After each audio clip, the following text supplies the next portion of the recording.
For people who are new to the channel, you may not know it, but I started off as a Diablo 2 speedrunner. And while I may still have some records to my name, since Project Diablo 2 came out, I really haven't done any serious speedrunning. With Diablo 2 Resurrected coming out, I wanted to de-rust and get myself ready, but I didn't want to burn myself out on Diablo 2 preemptively. So, I decided to try speedrunning Project Diablo 2 instead, a mix of both worlds. And I got a world record on my first try. My timer was off for the beginning of the run, so it actually took me 1 hour and 45 minutes-ish, which put me ahead of Macabre. Who's Macabre, you might ask? Well, checking his speedrun.com profile, it looks like he collects barbarian world records for breakfast. Yo, what up, Macabre, you smexy bugger. I wasn't happy with our time, and the timer being off, so I decided to run it again. And well, let's not get ahead of ourselves.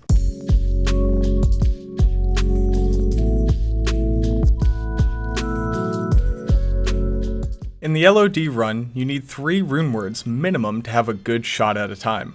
Those are Stealth, Malice, and Steel, which you make in flails. In Project Diablo 2, our Frenzy and Double Swing attacks give us huge enhanced damage and attack rating.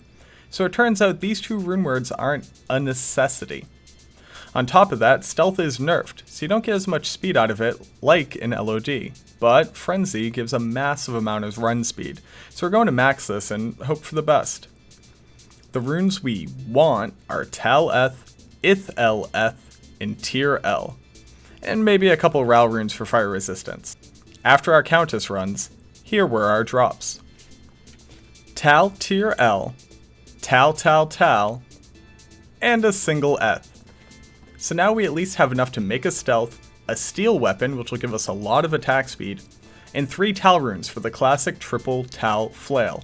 It doesn't do a lot of damage per hit, but applies a lot of poison damage, which is good since in LOD you tend to miss a lot, so that poison damage will keep ticking. In PD2 it's not great, but we decide to move on and hope for the best. We make our way through to the inner cloister, but go back for the Horadric Malice for a chance of imbuing boots with faster run walk. We don't get it. RNG doesn't seem to be a fan of us today. After a very long catacombs, we're 6 minutes behind our timer, but remember, our world record time was off by about 4 minutes, so we're only about 2 minutes behind at this point. Andy goes down without any fuss, and without dropping any good loot, but that's fine, we don't need her stinking loot. We're on to Act 2.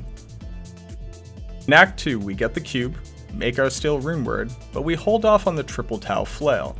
I have something else in mind for our power weapon. After one dead end in the Arcane Sanctuary, we kill the summoner and it's off to Duriel. We get ourselves a stronger mercenary and square off against the Act 2 boss. He goes down fast, and after a quick talk with Tyrael, we're off to Act 3.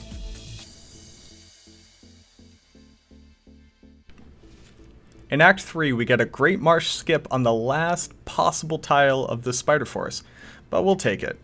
We end up missing the Flare dungeon and have to clear a lot of the sewer. All in all, Act 3 maps were a bit rough, and remember, coming out of Act 1, we're behind in time. I was going to need something to even the odds.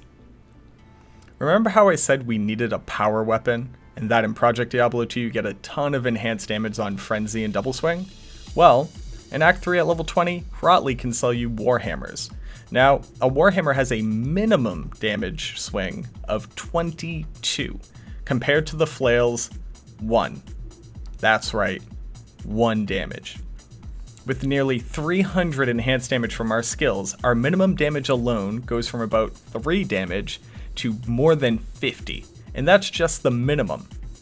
Using the weapon speed bug and setting the Warhammer to the extra fast Steel rune word in our flail, our DPS goes through the roof. With a Horadric Cube recipe that adds sockets and a few new stats to the Warhammer, we put 2 Tals in for poison damage and go on our way.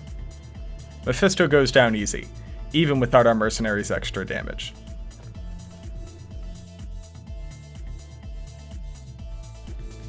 In Act 4, we buy our mercenary a huge damage pike, stock up on potions, and start moving forward. Once we find the waypoint down to the River of Flame, we go back for Iswal, and the 2 skill points his crest reward will give us. We also find a combat shrine, which drastically increases our damage and attack rating, making it easier to hit high-level monsters.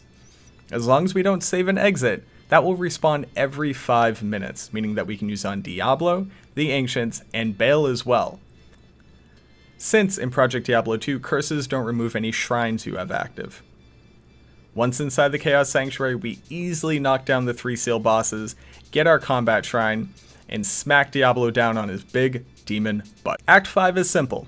You run to the Ancients, hopefully defeat them, make it through Bale's legions of demons in the throne room, and take down the big bad himself. With our trusty combat shrine, we boldly walk into the Ancients arena and mop them up in no time flat. Nowadays, in the throne room, we have a cool glitch called Bale wave skipping, and rather than explain it, why don't you go ahead and see our video, if you haven't already, on how to do it. I figured I'd just show it in action. One.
Fuck. Oh, let's go! We got it. Hell yeah. I thought I messed up that last one. And that's how we got back-to-back world records in one day, after not speedrunning for nearly a year. I hope you like this different style to Diablo 2 speedrun videos. Let me know in the comments below if you'd like to see more like this, and consider subscribing. It helps the channel a ton. Until next time.